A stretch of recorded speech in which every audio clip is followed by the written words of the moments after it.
দেখো এই অঙ্কটা বলেছে, if the gravitational force had varied as r to the power minus 7 by 2 instead of r to the power minus 2, the potential energy of a particle at a distance r from the center of the earth would be proportional to।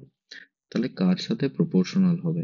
ঠিক আছে, তাহলে দেখো এখানে তোমাকে কি করতে হবে, এইখানে তোমাকে যেটা করতে হবে সেটা হচ্ছে যে ইনফিনিটি থেকে আর ডিস্টেন্স ধরে, মানে আর্থের সেন্টার থেকে আর ডিস্টেন্স ধরে ইনফিনিটি থেকে কোনো একটা মাসকে নিয়ে আসতে হবে, সেটাই হচ্ছে সেই পয়েন্টের পোটেনশিয়াল এনার্জি। ঠিক আছে, তাহলে ইউ ইকুয়ালস টু কি লিখবে তুমি, ইউ ইকুয়ালস টু ইনফিনিটি থেকে আনছো, ইনফিনিটি কোথায় আনছো, আর এ আনছো, এফ টু ডি আর। ঠিক আছে, তাহলে এখানে এফ সমান কি হবে দেখো,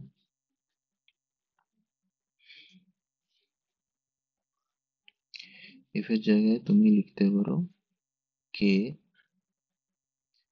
to r to the power minus 7 by 2 into dr।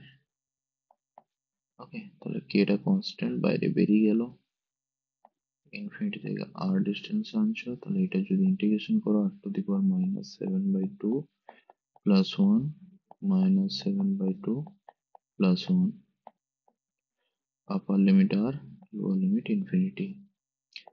ঠিক আছে, তাহলে কে ইন্টু কি হলো এটা, দেখো মাইনাস 2/5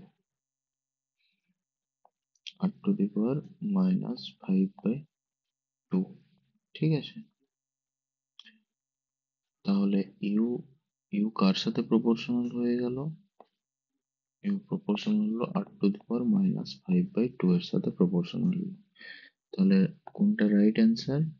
দুইটা হচ্ছে রাইট অ্যান্সার।